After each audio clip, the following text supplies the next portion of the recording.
Come, let us practice Tantric Chanting to help us meditate like a Jedi.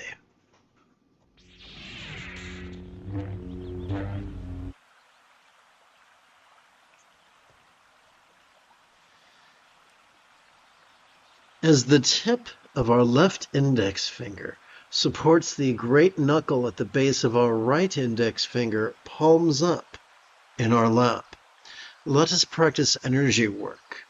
Let us practice the energy work of bliss and letting go in such a manner that it could feel as if the Force itself is giving us a kiss on the top of our head. We do this not through blind faith nor visualization, but simply through the recitation of the following 6 syllables. Lama come to pay crown. Lama come to pay crown. Lama come to pay crown. Lama come to pay crown. Lama come to pay crown.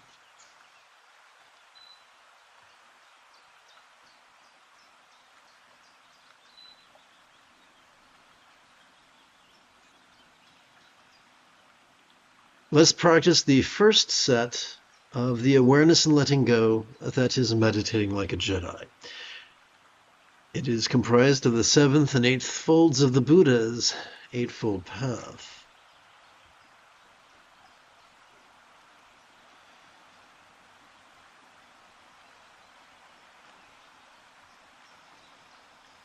As we feel air enter our nostrils, silently and mentally we could recite the verb watch.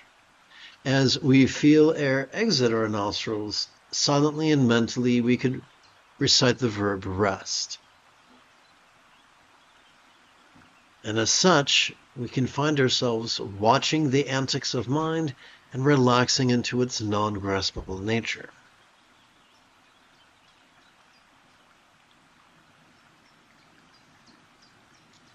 Let us use, and so in addition to using the tip of our left index finger to support the great knuckle of our right index finger, let's take the tip of our left thumb and rest it against the lower crease of our left little finger.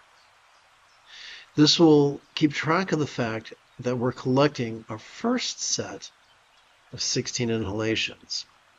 The 16 inhalations themselves will be counted on our right hand.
Having completed our first collection of 16 inhalations, on our left hand we can now advance that thumb up to the second set of creases.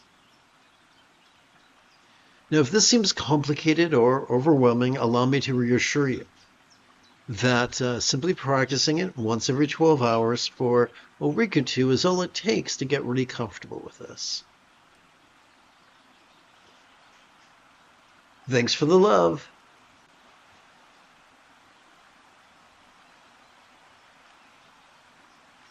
So here's what I'm going to do. Once again, we're going to use the left index finger to hold or support the right index finger, and both hands return to the bat cave, which is supposed to be a G-rated reference to resting in our lap, but it might not be.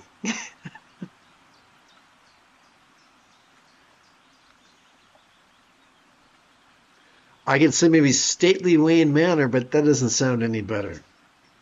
And don't even mention the phrase, quick Robin to the bat pools.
Let us practice holocron-like exercises of impermanence and interdependence, the first fold of the Buddha's Eightfold Path. Now, don't be shy. The moment you have a specific question about Buddhist or Taoist philosophy or meditation, do not hesitate to type your question in great detail in the chat window.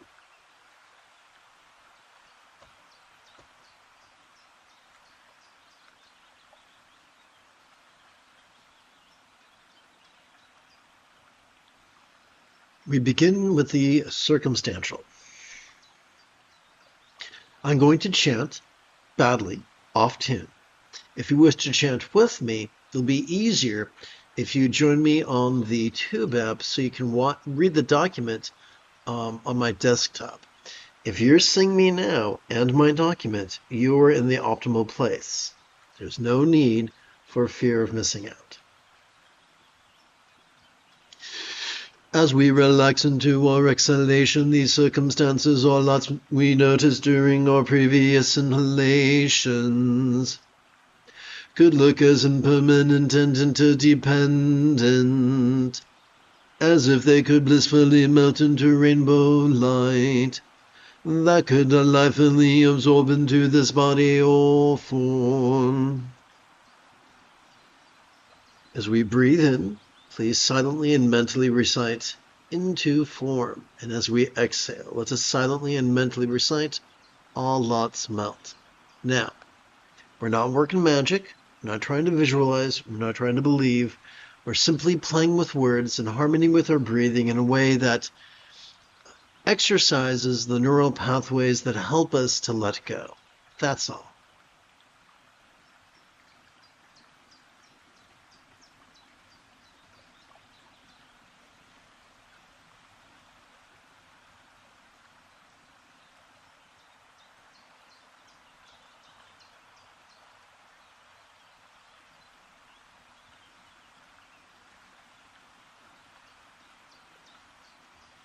We turn our attention now to the physical.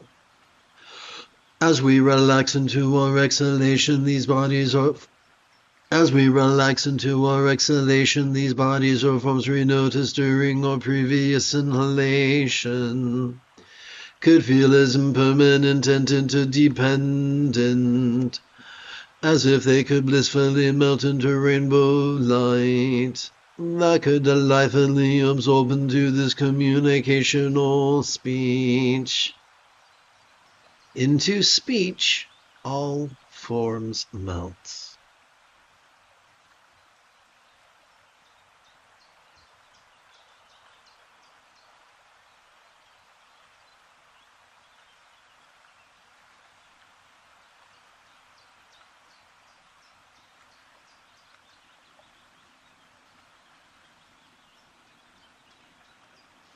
We turn our attention now to the interpersonal.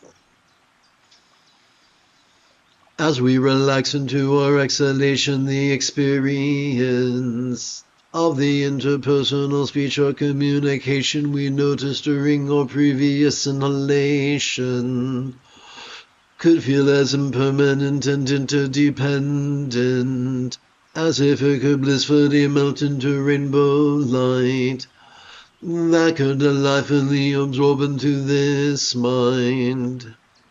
Into mind, all speech melts.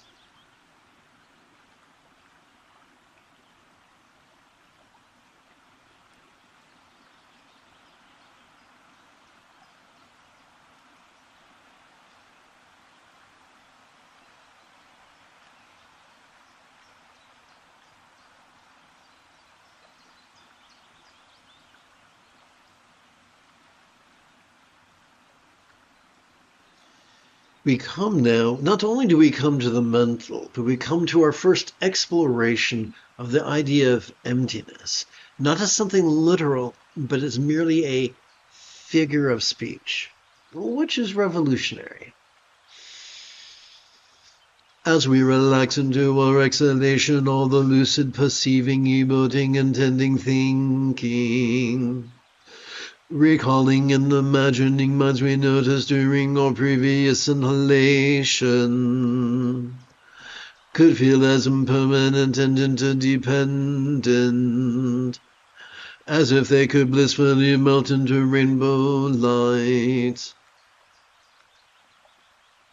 that could delightfully absorb into our vast empty void, like the illusion of the infinite azure sky on a bright and beautiful cloudless morn, which, although could look tantalizing to the eye, could feel non-graspable to the hand. Into void, all minds melt.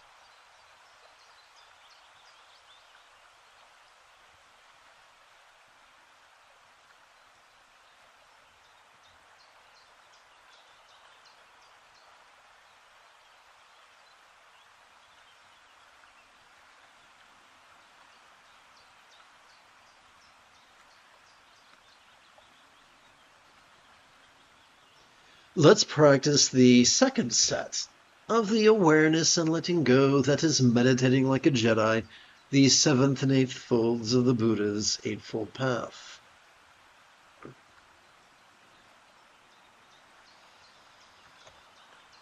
Sturgeon's Law reminds us that 90% of everything sucks. That suckiness could look like being rigid, fearful, superstitious, controlling, elitist, cryptic, competitive, and cruel. This suckiness includes not only things, but also beings, including humans, including meditation teachers. Therefore, it should come as little surprise that the majority of meditation teachers implore their students to over-focus and over-analyzing, so exhausting their medial and dorsolateral prefrontal cortex that they begin presenting with symptoms of depression and triggering their amygdala, the seat of both anxiety and aggression. Which sucks, doesn't it? Fortunately, by cooperating with both aspects of our autonomic nervous system, the amygdala is automatically calmed, and the anterior cingulate gyrus is automatically stimulated. Perhaps that is why the late Tulku Thondup insisted that the highest love was the spontaneous and uncontrived byproduct of simply mindfulness and meditation.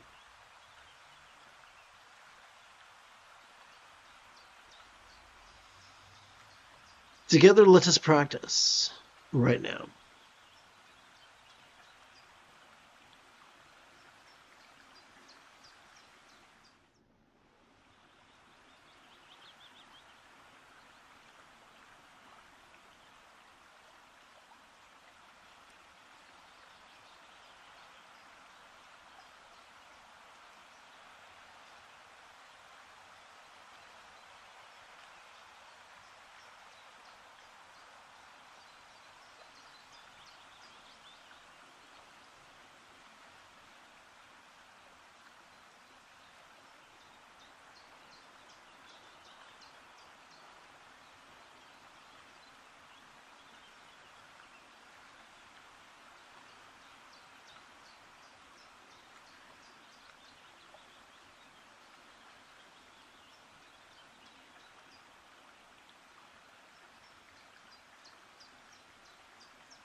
Here's something that's really important to keep in mind.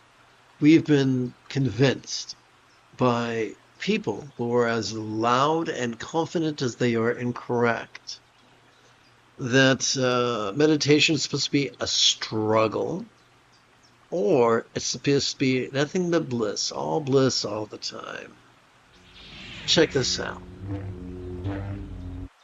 Every time we inhale, we are wired to vulnerably, passively, viscerally, randomly, and fleetingly notice mind's antics of perception, emotion, intention, cognition, recollection, and imagination.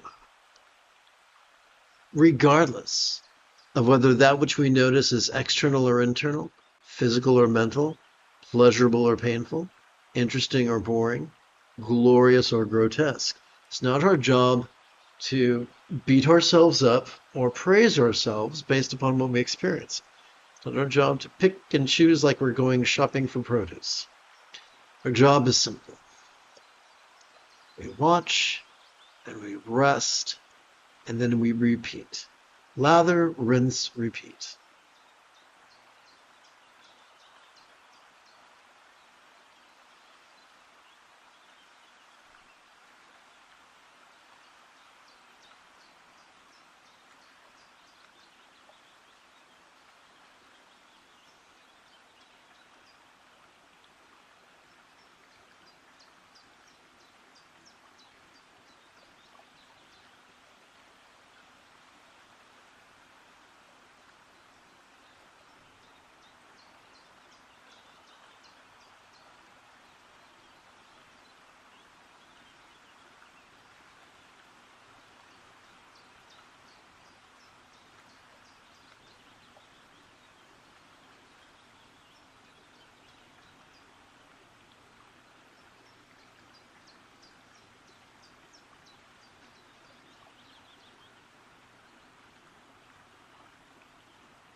As the tip of our left middle finger supports the great knuckle at the base of our right middle finger, palms up in our lap. Let us practice the energy work of bliss and letting go in such a manner that it could feel like the Force itself is giving us a hug. We do this not through blind faith, nor through visualization. The easiest and quickest path is simply to play with words. Lama, blend with this mind. I'm going to chant, and if you wish to chant with me, the easiest way is for you to join me on the Tube app. Lama, blend with this mind. Lama, blend with this mind. Lama, blend with this mind. Lama, blend with this mind.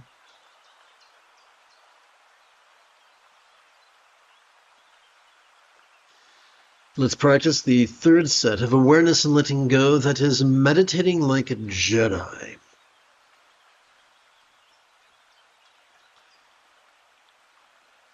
All of us have been conditioned to over-rely on our fight and flight mechanisms that cause us to inadvertently compete against our own autonomic nervous system, which doesn't work out well for us. The most efficient way for us to cooperate with our autonomic nervous system is to remember that every time we breathe in, we're already wired to notice. And every time we breathe out, we are already wired to relax.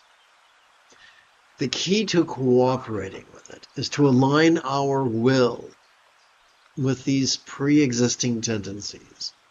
The easiest way to do that is to silently and mentally recite the verb watch every time we breathe in, and silently and mentally recite the verb rest every time we breathe out. The moment you have a specific question about meditation or philosophy, simply type your question in great detail in the chat window.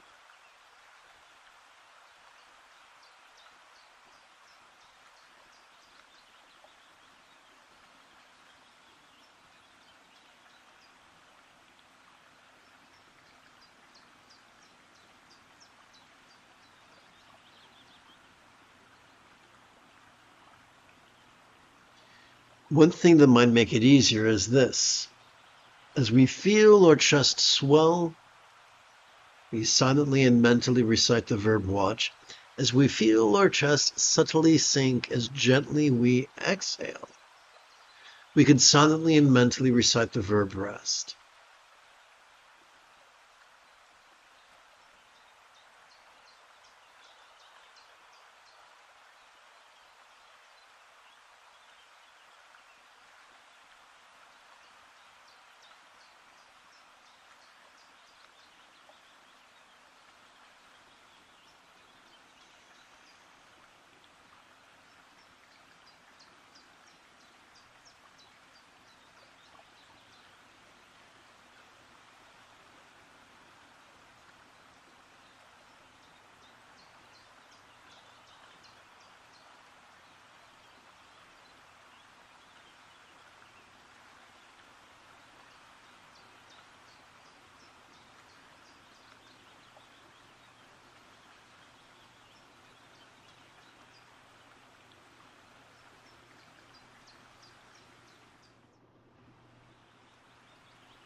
Let us practice the holocron-like exercises of love and letting go.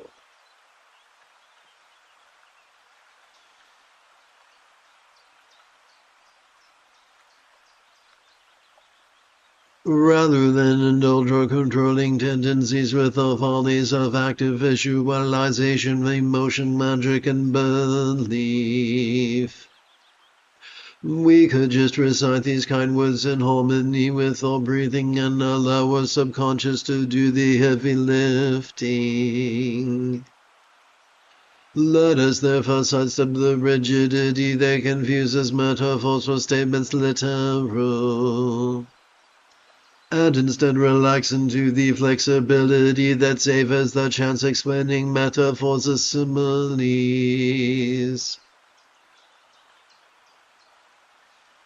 Let's begin by chanting an explanation of this 10-syllable mantra.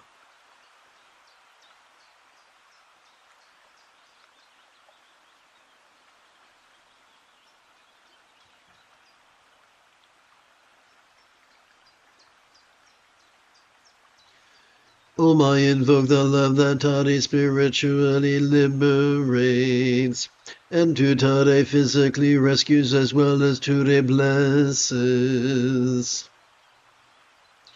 So may all beings master this dynamism.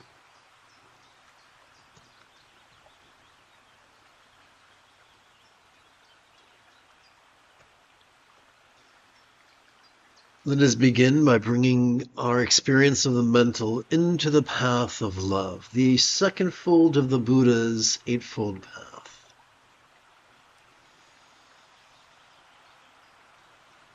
May all minds of all beings now be as joyfully enlightened or Bodhi as the mind of a real or imagined Buddha symbolized by a bija one-syllable seed mantra tamoti clay drop.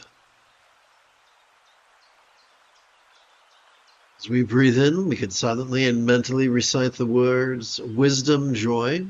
As we exhale, we can silently and mentally recite the words for all minds. Nope, doing so is not magic. It merely exercises the neural pathways responsible for empathy.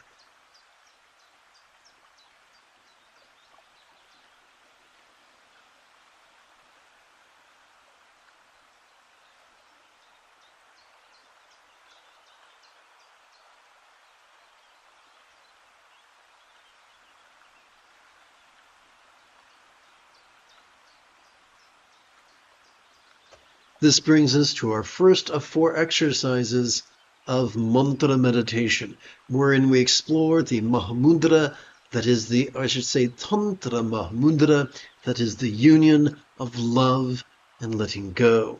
We train in love during our inhalation as we silently and mentally recite the 6 syllables, wisdom, joy, for all minds. We train in letting go during our exhalation by physically relaxing as best we can while simultaneously chanting the 10-syllable mantra 4 times per breath for a total of 4 breaths.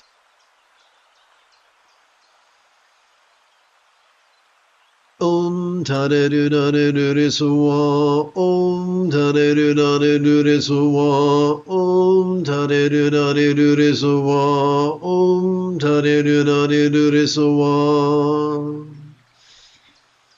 Om Tade Dure Suwa, Om Tade Dure Suwa, Om Tade Dure Suwa, Om Tade Dure Suwa.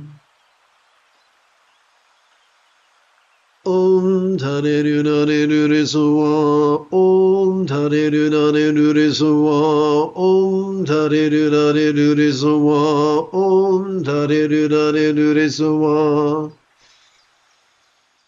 Om Tade Dure Suwa, Om Tade Dure Suwa, Om Tade Dure Suwa, Om Tade Dure Suwa.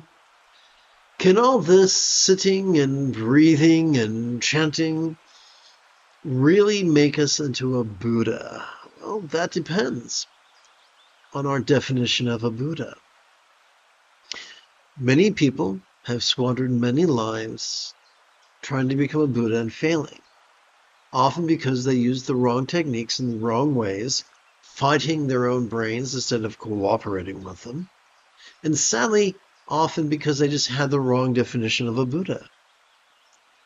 There is a logical fallacy known as moving the goalposts. There's another logical fallacy called the true Scotsman fallacy.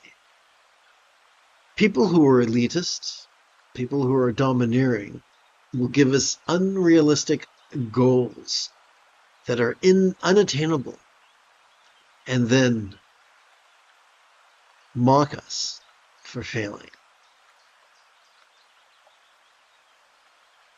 Which begs the question, what is enlightenment?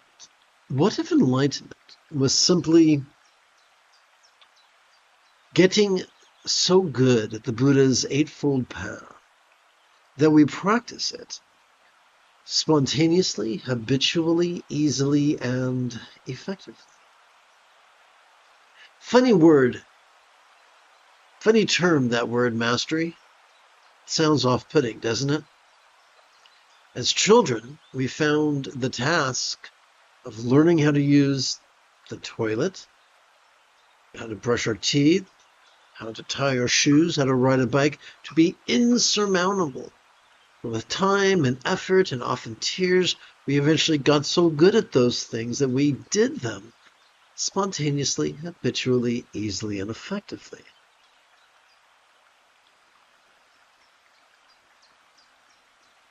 We can simply by practicing once every 12 hours or so, we can get so good at mindfulness and meditation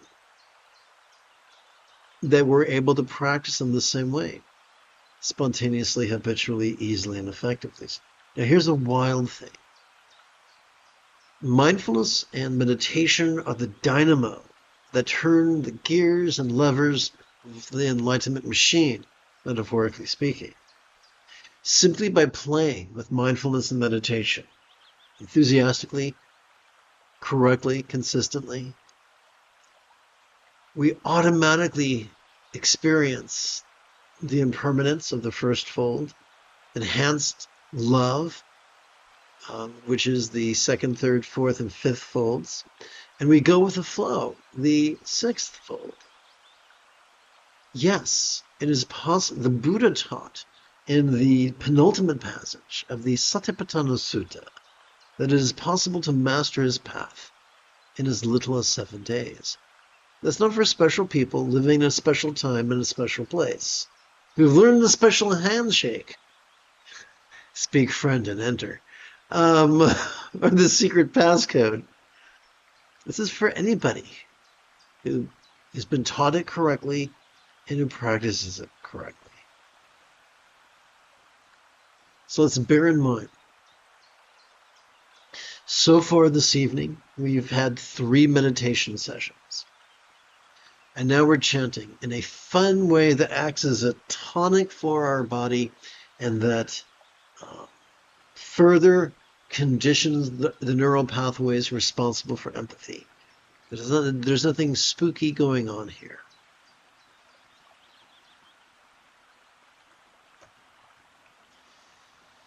Let us now bring our experience of the interpersonal into the path of love, the third fold of the Buddha's Eightfold Path.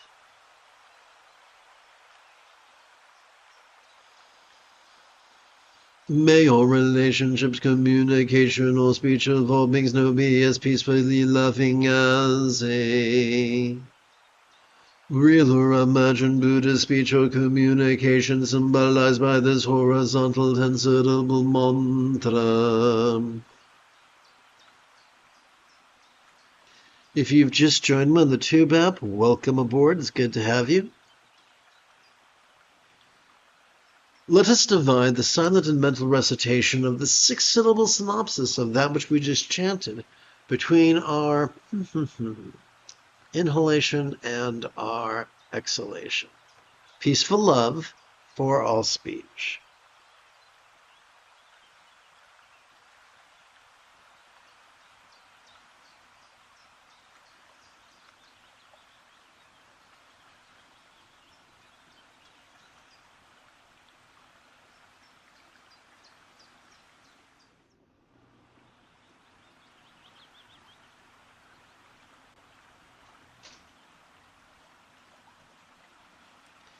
As we breathe in, let us silently and mentally recite peaceful love for all speech. As we relax into our exhalation, let us let us verbally chant the 10-syllable mantra 4 times per breath for a total of 4 breaths. Now, if this is your first rodeo, give yourself permission to have a learning curve. Life can be difficult. We don't need to crank up the difficulty by needlessly beating ourselves about the head and shoulders.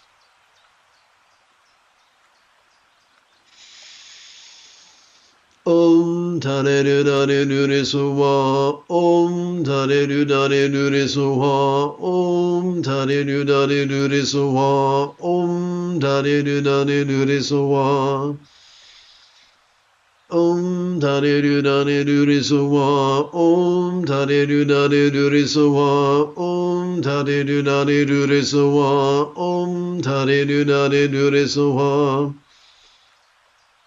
Om Tare Dare Dure Suwa, Om Tare Dare Dure Suwa, Om Tare Dare Dure Suwa, Om Tare Dare Dure Suwa. Om Tare Dare Dure Suwa, Om Tare Dare Dure Suwa, Om Tare Dare Dure Suwa, Om Tare Dare Dure Suwa.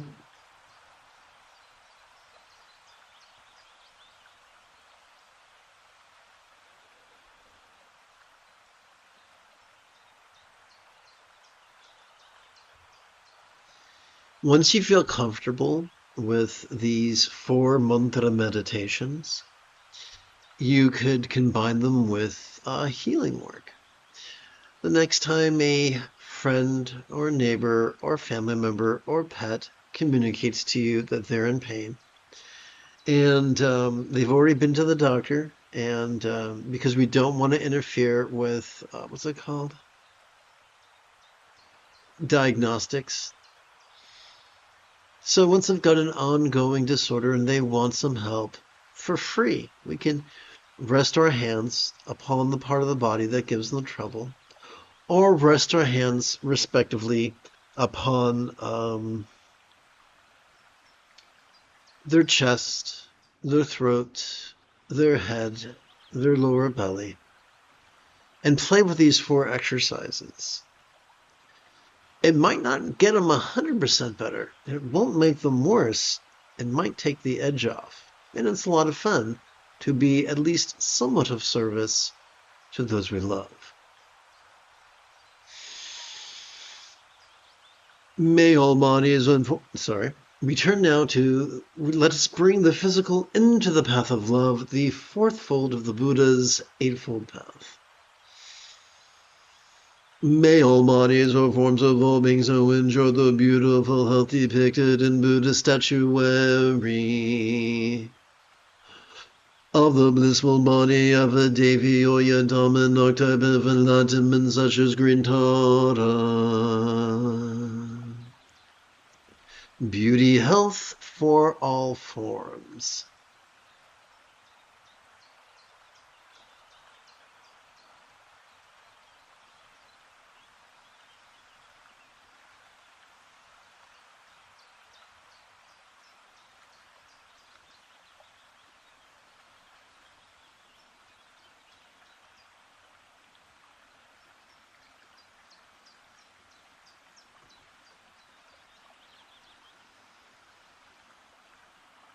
Om Tare Dare Dure Suwa, Om Tare Dare Dure Suwa, Om Tare Dare Dure Suwa, Om Tare Dare Dure Suwa.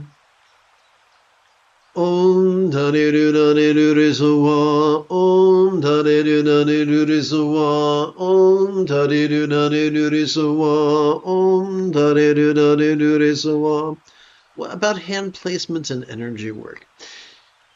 There are many practitioners who exclusively rest their hands upon a recipient's feet or a recipient's hands. Not everybody has had a life full of safety, as many people are recoil at the thought of being touched anywhere other than their hands.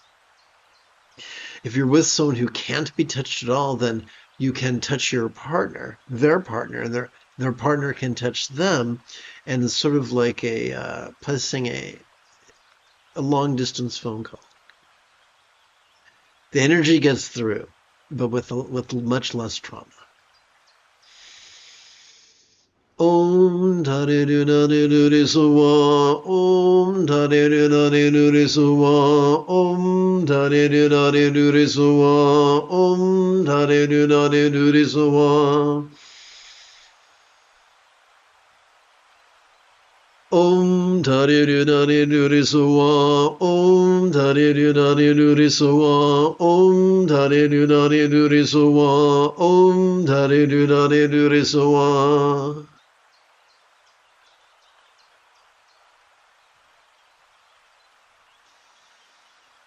Fourthly and finally, we bring the circumstantial into the path of love, the fifth fold of the Buddha's Eightfold Path.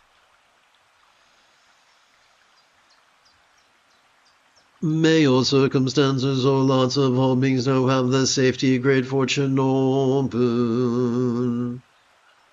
As a Buddha's real or imagined paradise, pure land or Vati.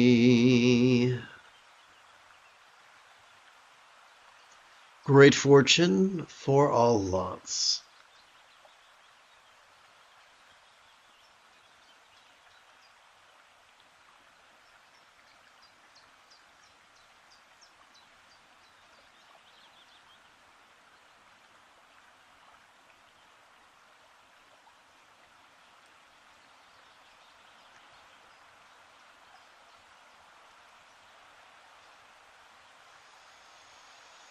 Om Tare Du Nare Nure Suwa, Om Tare Du Nare Nure Suwa, Om Tare Du Nare Nure Suwa, Om Tare Du Nare Nure Suwa.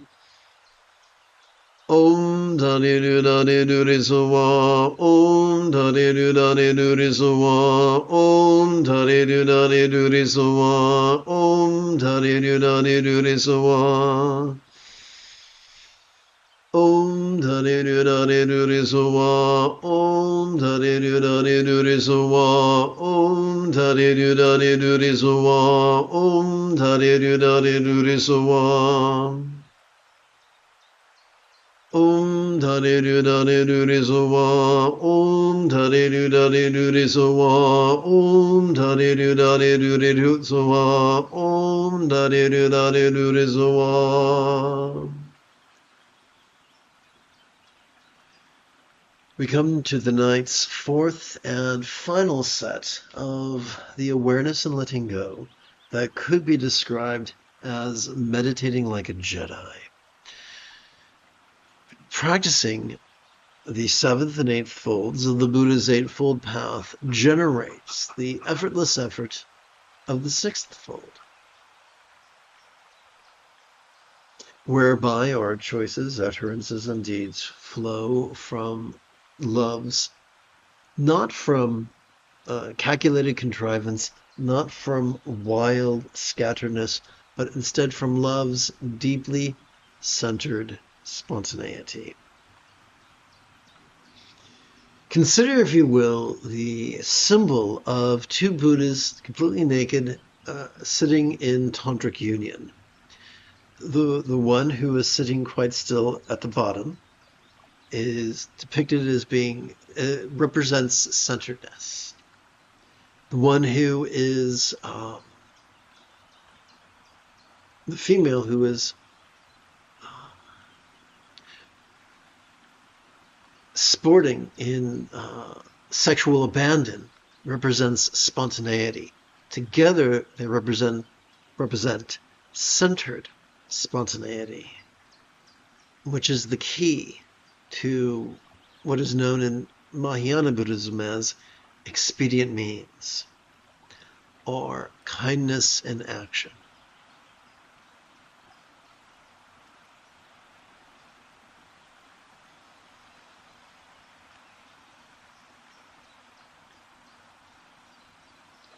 Let us sit and breathe and watch and rest.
I spent many years allowing the final meditation manual of Patrul Rinpoche to guide my spiritual journey. And for many years, it was subordinate to its commentary written by a contemporary teacher, now late. And to my great chagrin, I noticed that the commentary was in conflict with the root text, which was quite an eye-opening experience. And so the contemporary teacher, who really meant well, but who didn't really understand the ancient text, did something very sad. He was trying to still his thoughts. He was trying to still his sensations and feel nothing but bliss. And that's fine if he wants to do that himself, but by teaching that, he was helping many other people to miss the point, which is not to control, but to be laid back and simply watch and rest. Simply watching and resting was the advice of Saraha and Tilopa, the masters of Mahamudra, as well as Prahevajra, the master of Ati Yoga.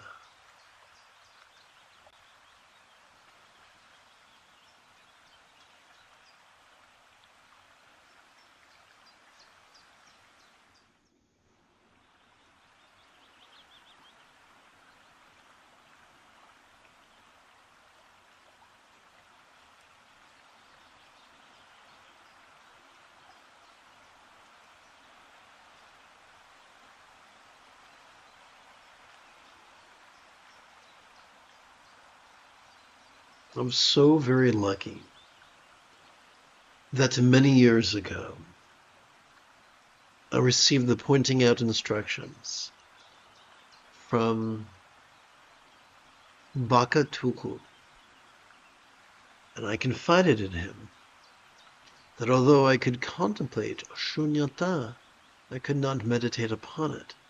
And he just laughed. He said, all you need to do is relax.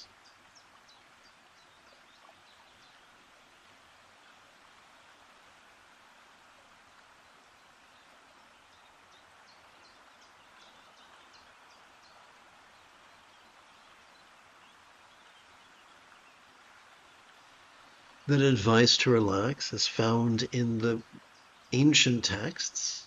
It's known as the fifth enlightenment factor, passaddhi.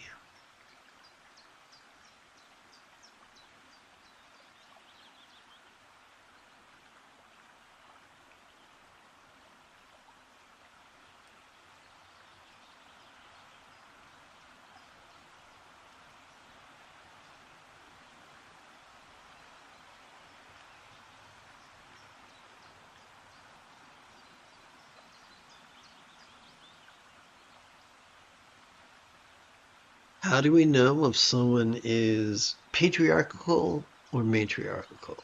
Simple. If they're patriarchal, they promote fear. If they're matriarchal, they promote peace. We cannot fear our way to peace. It doesn't work. That's like making love in the name of virginity. Sure, it's a fun way to spend an afternoon, but it's not going to take you anywhere nearer to your stated goal.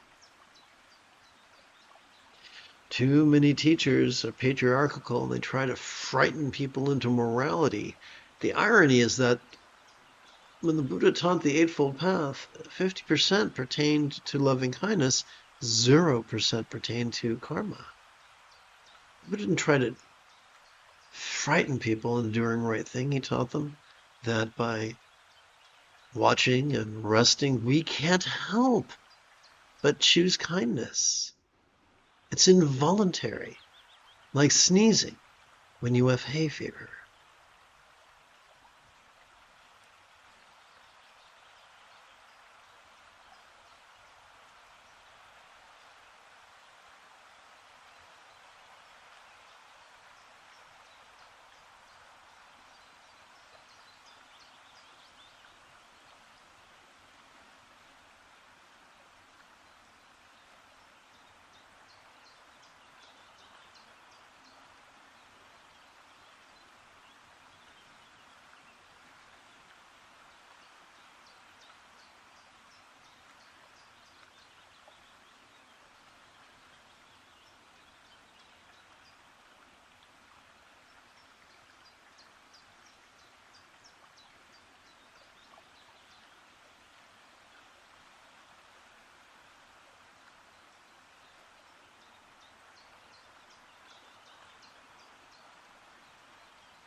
In our compassion may we long to free all beings from the toxic tyranny of ever.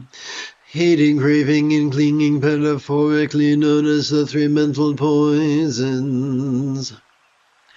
In our pragmatism, may all liberation of all others be fueled by the three wish-fulfilling jewels of following the Buddha's example, applying his instructions, and cooperating with the students. We've come to the end of this evening's practice. Having sat for the better part of an hour, we might find it physically refreshing to conversationally recite the 8-syllable synopsis of that which we just chanted while practicing deep knee bends. You do not have to, but if you desire it, you are welcome to join me.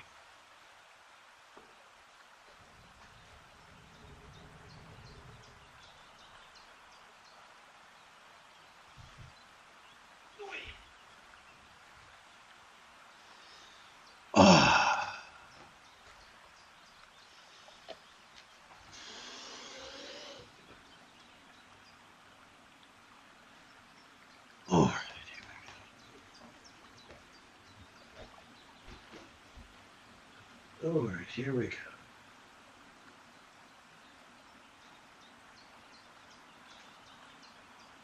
Okay, let's start on the balls of our feet, ass to the grass, then up on our tippy toes.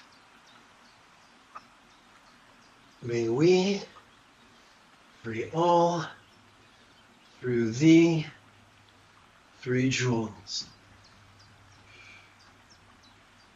Now, weight on our heels, half squats. May we free all through the 3 jewels. All right, all full squats. May we free all through the 3 jewels.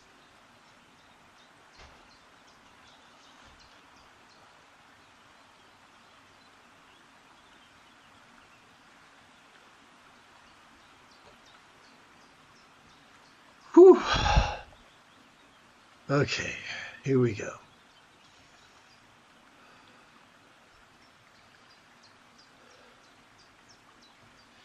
You have taken your first step into a much larger world.